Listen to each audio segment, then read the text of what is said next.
نحمده ونصلي على رسوله الكريم اما بعد فاعوذ بالله من الشيطان الرجيم بسم الله الرحمن الرحيم رب اشرح لي صدري ويسر لي امري واحلل عقدة من لساني يفقهوا قولي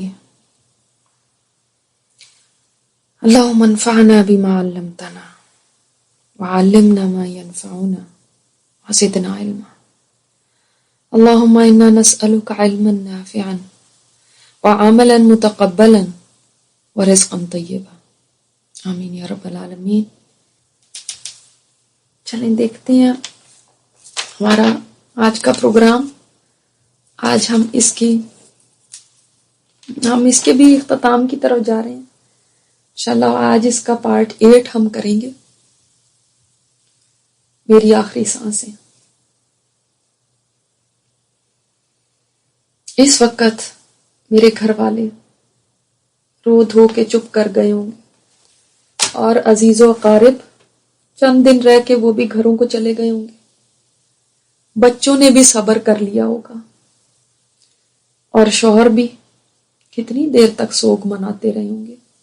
اب انہوں نے بھی حقیقت کا اعتراف کر لیا ہوگا۔ امی بہن بھائی کب تک وہ بھی اداس رہے ہوں گے، سب اپنے کاموں میں نکل گئے ہوں گے، مگر میرے یہاں پہ ابھی تک رونے ختم نہیں ہوئے۔ میں اپنے اعمال میں پھنس چکی ہوں اور یہی حقیقت ہے موت کی۔ زمین کے اوپر تو زندگی معمول کے مطابق چلنے لگتی ہے، مگر زمین کے نیچے اتنی جلدی معمول پہ نہیں آتی۔ یہ بھی ایک زندگی ہے اور وہ بھی ایک زندگی تھی۔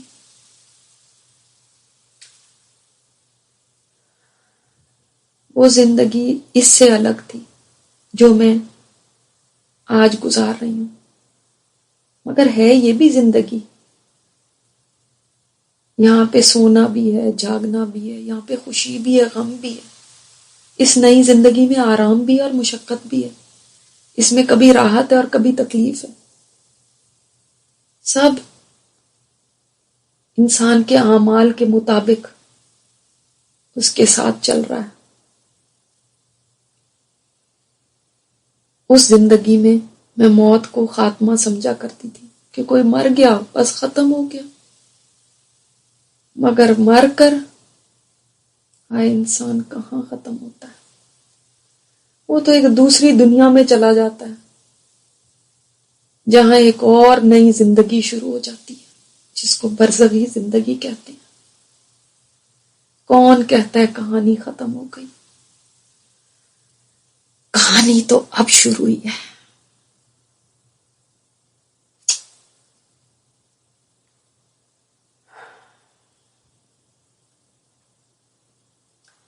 فرق اس زندگی میں اور اس زندگی میں یہ ہے کہ وہاں پہ جب غم آتے تھے تو ہم کوشش کر سکتے تھے ان کو دور کرنے کی، سکھ کی تلاش میں محنت کر سکتے تھے۔ وہاں پہ جب کوئی تکلیف آیا کرتی تھی تو ہاتھ پیر مار سکتے تھے اور آرام کے لیے دن رات ایک کر سکتے تھے، مگر یہاں پہ تو جو کچھ لے آئے سو لے آئے، اس سے 1 انچ بھی آگے نہیں بڑھ سکتے، کچھ اور حاصل نہیں کر سکتے، نہ مصیبت کو دور کرنے کے لیے کسی کو مدد کے لیے پکار سکتے ہیں۔ یہاں تو بے بسی ہے بس، اور جو ہے اتنا ہی ہے۔ یہ عمل کی جگہ ہے ہی نہیں۔ مجھے اپنی پوری زندگی میں عمل کی اتنی قدر و قیمت نہیں ہوئی تھی جتنی اب قدم قدم پہ ہو رہی ہے۔ تب میں عمل کرنے کو کتنا ہلکا سمجھا کرتی تھی۔ اس وقت میرے پاس ایک اتنی بڑی دولت تھی جس کا کبھی مجھے احساس ہی نہیں ہوا تھا۔ ایک اتنی بڑی نعمت تھی جو کبھی مجھے نعمت لگی ہی نہیں تھی. میرے بس میں تھا جو چاہے نیکی کروں، نفل پڑھوں، تسبیح کروں، قرآن پڑھوں، کسی کے کام آؤں، کسی کو کھانا کھلاؤں، کسی کے ہونٹوں پہ مسکراہٹ لے آؤں، کسی کو سلام ہی کر لوں. کتنا کچھ تھا نا میرے ہاتھ میں تھا، اور کتنے آرام سے میں کر سکتی تھی. کوئی بگ ڈیل نہیں تھی. مگر اب میں ترس رہی ہوں کہ کوئی ایک کام کر لوں، کچھ تو کر پاؤں، لیکن کوئی ایک چیز کرنا بھی میرے بس میں نہیں ہے. وہ نیکیاں جو راہ چلتے میرے قدموں میں بکھری پڑی ہوتی تھی، کتنی ایفرٹ لیس تھی. نہ کوئی محنت، نہ کوئی پیسہ، نہ کوئی ذرا سی بھی تکلیف اٹھانی پڑتی. وہ بے شمار نیکیاں آج میرے لیے اتنی ہی ناممکن ہے جتنا میرا دنیا میں زندہ ہو کے واپس لوٹنا. وہ نیکیاں جو جا بجا بکھری پڑی تھی میری زندگی میں، ایسے ہوا کرتی تھی جیسے کوئی بات ہی نہیں. وہ آج مجھ سے کتنی دور ہو چکی ہیں.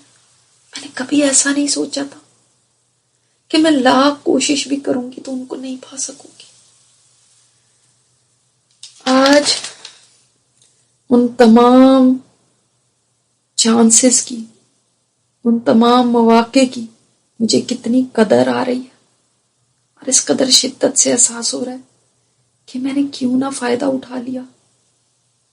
اب تو تارے بھی توڑ کے لا دوں نا، یا اپنی پوری زندگی کی سیونگز بھی دے ڈالوں تو صرف ایک سبحان اللہ، صرف ایک سبحان اللہ بھی میرے اعمال نامے میں شامل نہیں ہو سکتی. میں رو رو کے خود کو فنا بھی کر دوں تو بھی ایک توبہ میرے اعمال نامے میں جمع نہیں ہو سکتی. میں محنت کر کر کے اپنی ہستی بھی مٹا دوں تو بھی ایک سجدہ اللہ کے حضور کر کے میں اپنے میزان کو وزنی نہیں کر سکتی. میں اب تسبیحات کر کر کے اپنے حلق کو خشک بھی کر لوں تو بھی کوئی ایک نیکی بھی میری بڑھ نہیں سکتی. اب تو فرصت ہی فرصت ہے نا. اب تو میں بہت کچھ کر سکتی ہوں. اب تو کوئی اور کام ہی نہیں میرے پاس. مگر اب وقت ختم ہو گیا. پہلے فرصت نہیں تھی مگر عمل کا وقت تھا. اب فرصت ملی تو وقت چلا گیا. اور اس زندگی میں کتنے مزے تھے نا. ایک نیکی کرتی، کوئی ایک نیکی بھی کرتی تو دنیا میں 10 گنا ملتی، اور آخرت میں یہاں پہ آ کے تو 70 گنا ملتی، اور 700 گنا ملتی، اور بے حساب مل سکتی تھی. اور آج میں منتیں کرتی ہوں، مجھے 10 نہیں، 70 نہیں، 700 نہیں چاہیے. مجھے ایک نیکی کا ایک اجر ہی مل جائے، میرے لیے اتنا ہی کافی ہے. مگر کتاب بند ہو چکی ہے.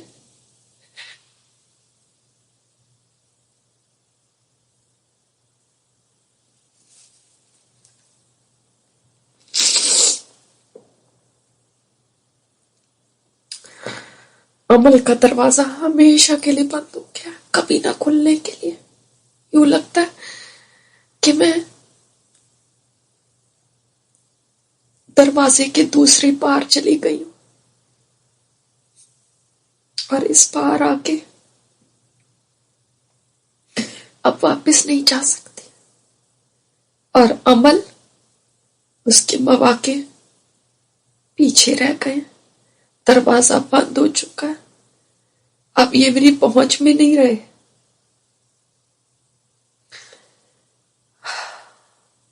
اب میں یہ مواقع لینا چاہوں بھی تو نہیں لے سکتی، اب میں اس پار نہیں جا سکتی۔ واقعی گیا وقت ہاتھ نہیں آیا کرتا۔ مجھے ہر وہ دن یاد آ رہا ہے جو میں بے پرواہی سے گزار دیا کرتی تھی۔ کتنے ہی گھنٹے ٹی وی کے آگے بیٹھی رہتی تھی، کتنے ہی لمحات ایسے تھے گپ شپ میں گزار دیتی تھی، کتنے ہی منٹ تھے فونوں پہ لمبی لمبی باتیں کر کے بتا دیتی تھی۔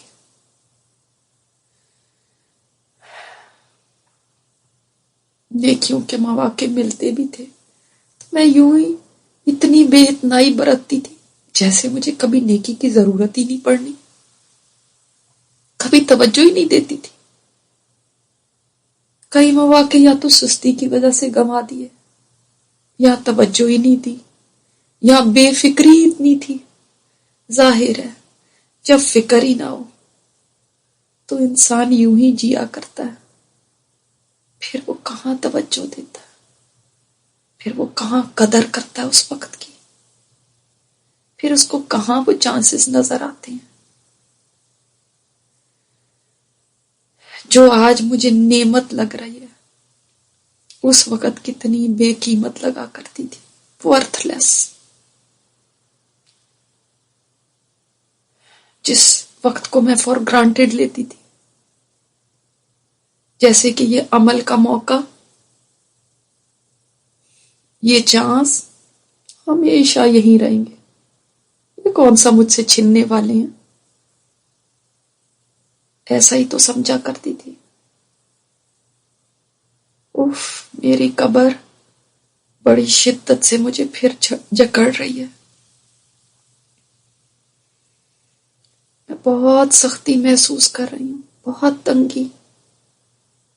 ابھی ابھی تو ان تانبے کے دیگچوں کے برابر بڑی بڑی نیلی آنکھوں والوں سے نجات ملی ہے۔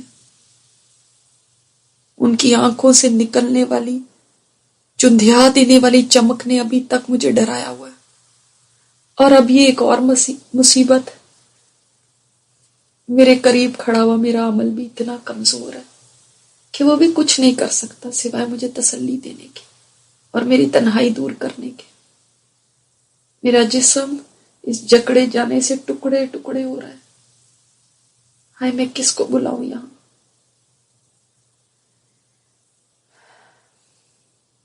میری قبر پھر کھلی ہو رہی ہے اور پھر زور سے مجھے جھٹکا دے رہی ہے۔ یہ کیا ہو رہا ہے میرے ساتھ؟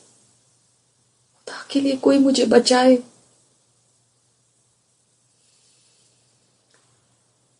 کچھ لمحے ایسے ہی گزر گئے ہیں، اب کچھ بہتری آ رہی ہے۔ لگتا ہے میرے مختلف گناہوں کی سزا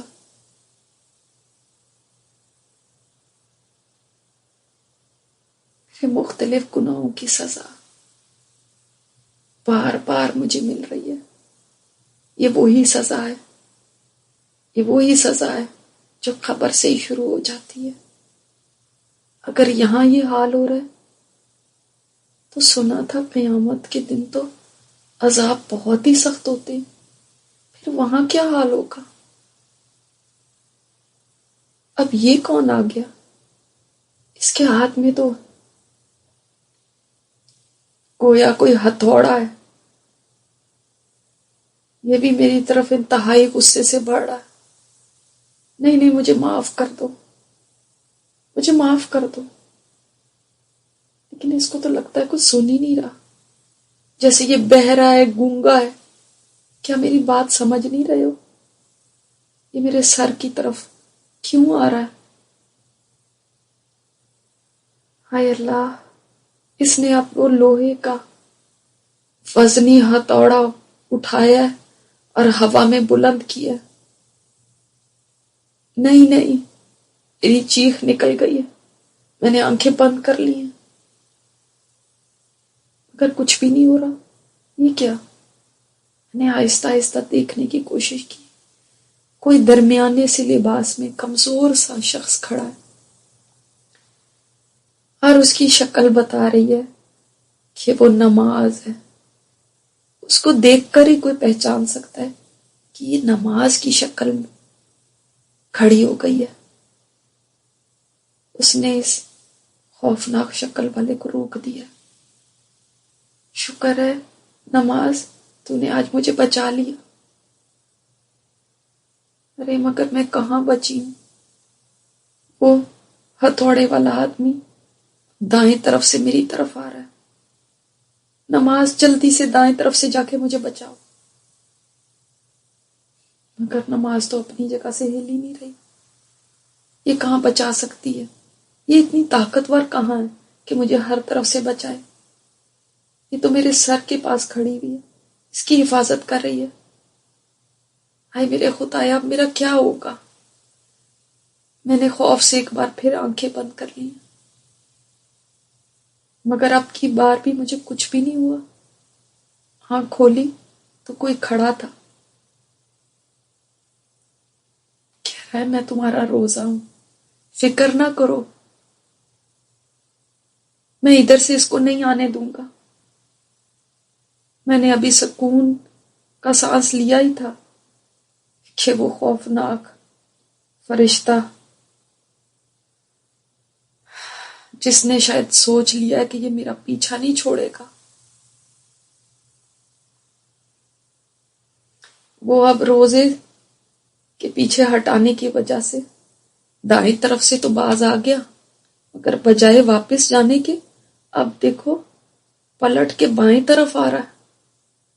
ارے مجھے اکیلا کیوں نہیں چھوڑ دیتے؟ میرا پیچھا چھوڑ دو، نماز روزہ تم مل کے اس کو ہٹاؤ.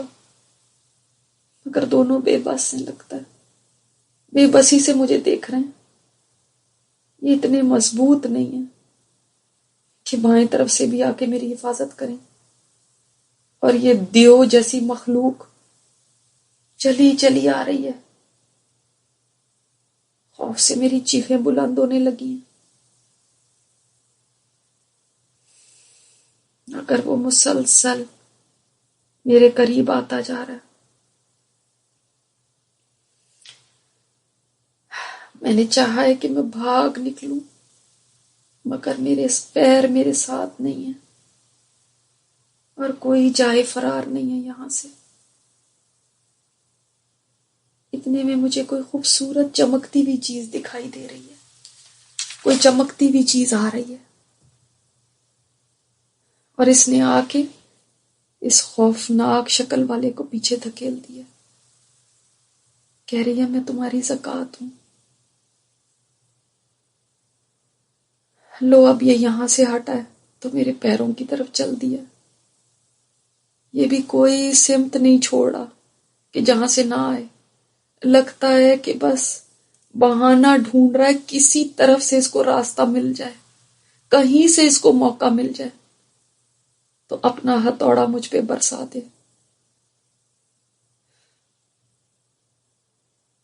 جس کو یہ ہتھوڑا پڑ جائے اس کو تو کبھی ہوش نہ آئے گا. جو ہتھوڑا اس کے پاس ہے اس کو تو دیکھ کر جس کو یہ پڑتا ہوگا اس کی تو چیخیں مشرق سے مغرب تک سنی جا سکتی ہوں گی. ایسی چیز تو میں نے نہ کبھی دیکھی نہ سنی. جانے دو مجھے، مجھ پہ رحم کرو. میں ایک اکیلی عورت ہوں، کچھ تو سوچو، کچھ تو میرا لحاظ کرو. ایسی حالت میں تو انسان بھی ترس کھا لیا کرتے ہیں. کیا تم مجھ پہ ترس نہیں کھا رہے؟ ارے میری دہائی کا تو اس پہ لگتا ہے کوئی اثر ہی نہیں ہو رہا، اور یہ قریب ہی چلا آ رہا ہے.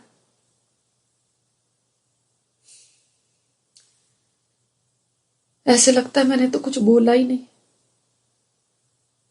اس نے ایسے سنی انسنی کر دی ہے.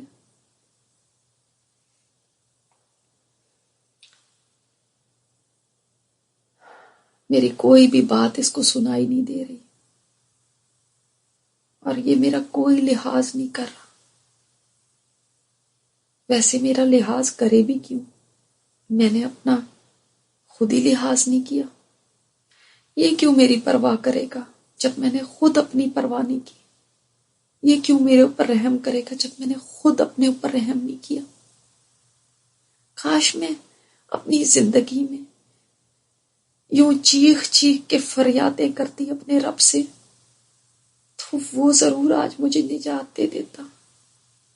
آج جو چیخ رہی ہوں، آج جو رو رہی ہوں، تو وہاں کیوں نہ روئی جب دعا کا دروازہ کھلا ہوا تھا؟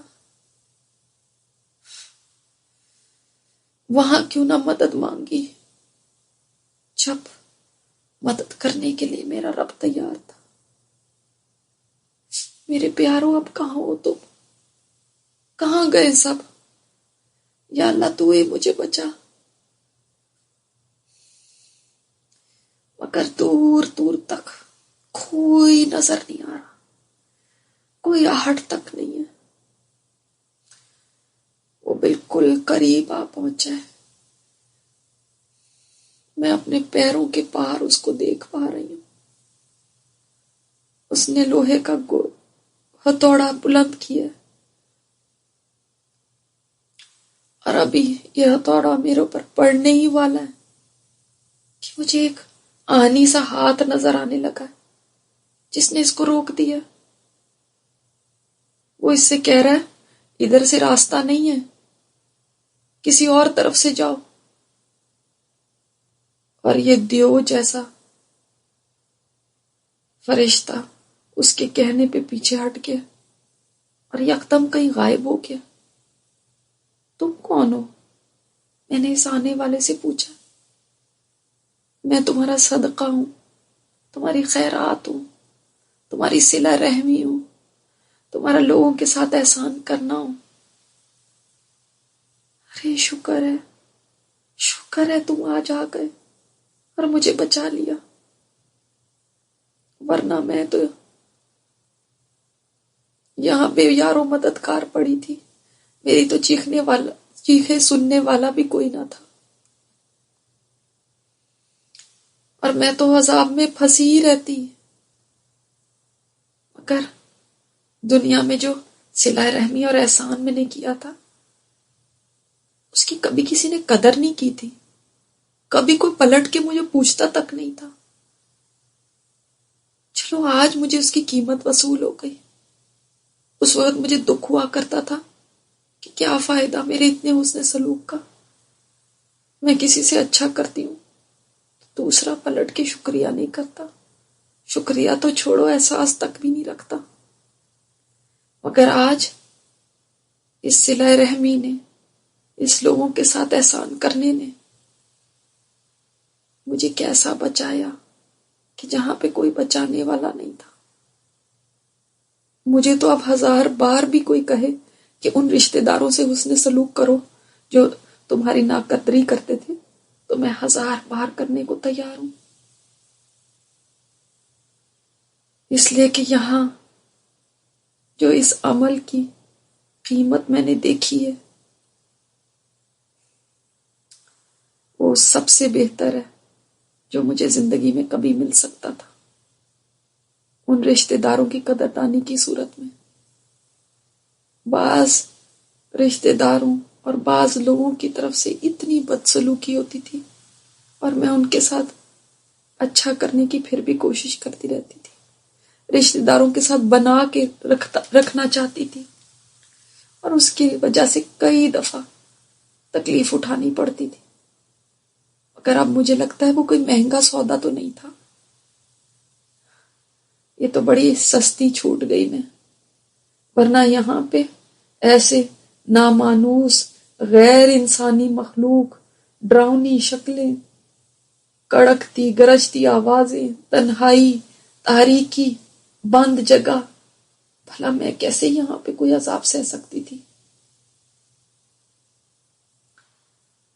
مجھے یہاں سخت گرمی محسوس ہو رہی ہے، یوں لگتا ہے کسی نے میرے نیچے سخت گرم چیز رکھ دی ہے جس سے میرا سارا جسم تپنے لگا ہے۔ یہ کیوں؟ یہ کیا ہو رہا ہے؟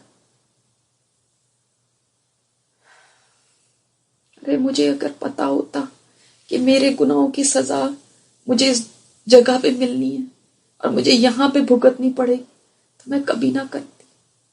میں تو کر کے بھلا دیا کرتی تھی.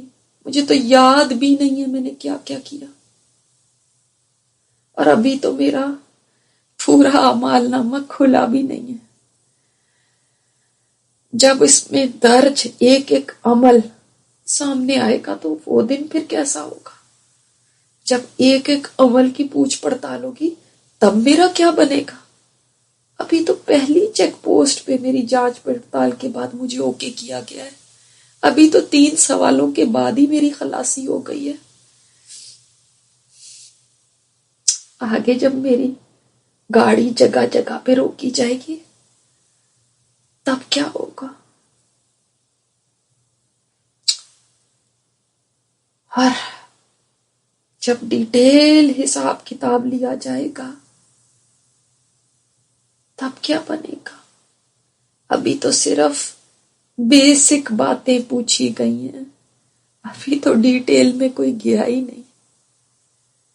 آخری منزل اگر جنت ہوئی تو اس جنت تک پہنچنے سے پہلے ابھی تو بڑے حساب کتاب پڑے ہوئے ہیں.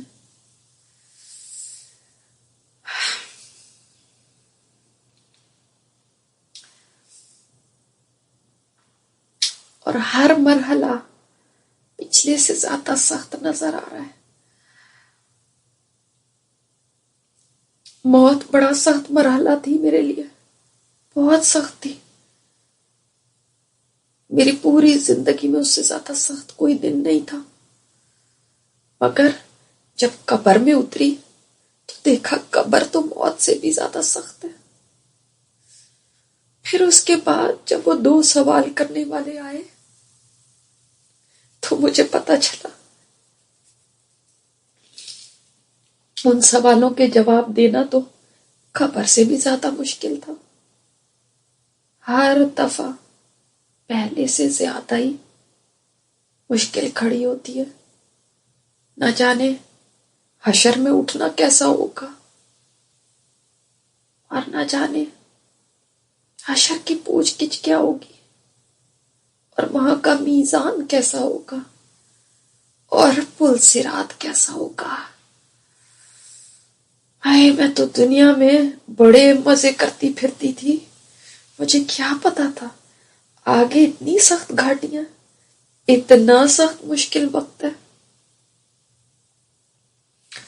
ہاں اب سمجھ آ رہی ہے, اب خوب سمجھ آ رہی ہے کہ کیوں عمر رضی اللہ تعالی عنہ فرمایا کرتے تھے کہ میرا ایک پیر جنت میں ہو, ایک پیر جنت کے اندر ہو اور ایک باہر ہو, تب بھی میں ڈرتا ہوں کہ پتہ نہیں داخل ہو پاؤں گا یا نہیں. یہ بات آپا نے مجھے سنائی بھی تھی, پر میں پھر بھی پتہ نہیں کن خوش فہمیوں میں پڑی رہی.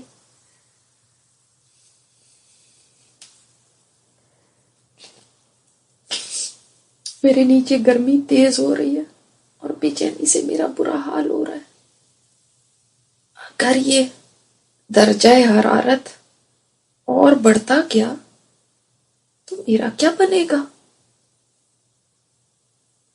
اگر یہ آگ جتنا گرم ہو گیا تو میں کیا کروں گی. اگر یہاں پہ سانپ اور بچھو میرے پیچھے آ گئے تو میں کہاں بھاگوں گی. اگر یہاں کیڑے مجھے کھانے آ گئے تو میں کس کے پیچھے چھپوں گی.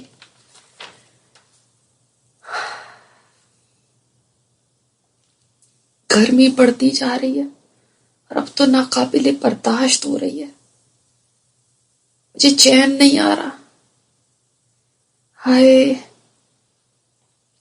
ہائے, میں بس ہائے ہائے ہی تو کر سکتی ہوں, اس سے زیادہ کچھ بھی نہیں کر سکتی. یہاں تو چاہے کوئی اونچی اونچی چیخیں مارے, یہاں آہستہ آہستہ کراہتا رہے, سسکتا رہے, کوئی سننے والا ہے ہی نہیں. اب سمجھ آتا ہے میرے رب نے یہ قبر کے راز انسانوں سے کیوں چھپا رکھے. اگر ان کو دکھا دیے جائیں تو واقعی وہ روتے پھریں, چیخیں مارتے پھریں, میں بے بس ہوں، بالکل بے بس۔ گرمی بہت شدید ہے اور بہت تکلیف ہے۔ میرے گھر میں تو اے سی کے بغیر میں کبھی نہیں رہتی تھی، ذرا سی گرمی ہوتی تو طوفان کھڑا کر دیتی، اور ہم جیسے لوگوں نے کبھی گرمی کہاں صحیح ہوتی ہے، پتہ نہیں اس گرمی میں اور کتنا وقت گزرے گا۔ ٹائم گزرتا جا رہا ہے، کتنے گھنٹے ہو گئے ہیں شاید، یا پتہ نہیں دن گزر گئے۔ یہاں پہ تو وقت کا علم ہی نہیں، وقت کا کوئی احساس ہی نہیں۔ یہاں اب ایک دن گزرے یا صدیاں گزر جائیں، میرے لیے تو برابر ہی ہے۔ آہستہ آہستہ مجھے کچھ افاقہ ہونے لگا ہے۔ ارے دیکھو یہ گرمی کچھ کم ہو رہی ہے، شکر ہے خدا کا، مگر یہ کیسے ہو گیا؟ یہ کیسے ہوا؟ میرے قریب کھڑا میرا نیک عمل مجھے بتانے لگا کہ آج تمہارے بیٹے نے تمہارے لیے قرآن پاک پڑھنے کے بعد، قرآن سیکھنے کے بعد خوب خوب دعائیں کی ہیں اور صدقہ و خیرات کیا تمہارے لیے۔ ہائے میرے بچے نے کیا، میں اس کو گلے لگا لوں، میں اس کو چوم لوں، میرا بچہ تو نے ماں کے لیے آج یہ نیکی کی ہے۔ آج اگر تو میری قبر پہ لا کے سونے چاندی کے ڈھیر بھی لگا دیتا، یا میری یاد میں کوئی تاج محل بنوا دیتا،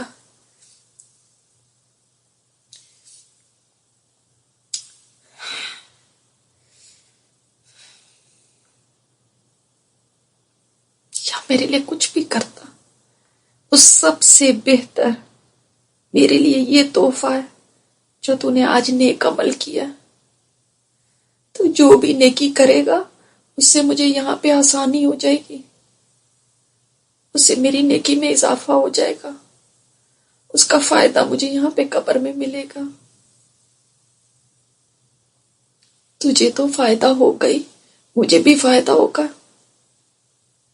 لگتا ہے ضرور آپا نے اس سے کہا ہوگا، ورنہ ہمارے ہاں تو سارا زور اسی چیز پہ ہوا کرتا تھا کہ بس پھول چڑھا دو، قبر کو سنگ مرمر سے پکا کر دو، یا قرآن خوانیاں کرا دو۔ لیکن میرے بیٹے کی نیکی نے آج مجھے یہاں پہ جو آرام دے دیا ہے، جی چاہتا ہے میں اس کو کسی طرح بتاؤں کہ تیرے کس کس کام سے مجھے یہاں فائدہ ہو سکتا ہے، تاکہ وہ ضرور کرے اس کو، اور مجھ بے سہارا کو یہاں آرام پہنچا دے۔ مگر میں کہاں کہہ سکتی ہوں، میں کہاں واپس جا سکتی ہوں؟ یہ میری اولاد میری آخری امید ہے، میں کیسے ان کو بتاؤں؟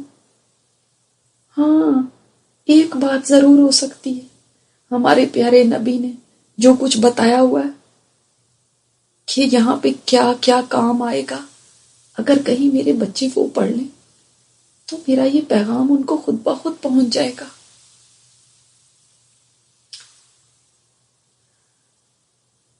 میں بہت خوش ہوں اپنے بیٹے کی اس نیکی سے، یہ بہترین تحفہ ہے جو اس نے مجھے بھیجا ہے، اس لیے کہ میں آج بہت محتاج ہوں، اتنی محتاج، اتنی محتاج کہ پہلے کبھی اتنی محتاج نہ تھی۔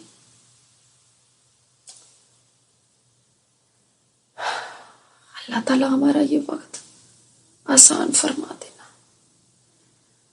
اللہ اس وقت کے آنے سے پہلے ہمیں تیاری کی توفیق عطا فرما دے، اللہ تعالیٰ قبر کی گھاٹیاں ہمارے لیے آسان کر دینا، موت ہمارے لیے آسان کر دینا، یا اللہ، یا اللہ تعالیٰ جان کنی کے عذاب سے بچانا، موت کی ڈبکیوں اور بے ہوشیوں سے بچانا، اس وقت کلمہ طیبہ جاری فرما دینا ہماری زبانوں پہ، ایمان پہ ہمارا خاتمہ کرنا یا رب۔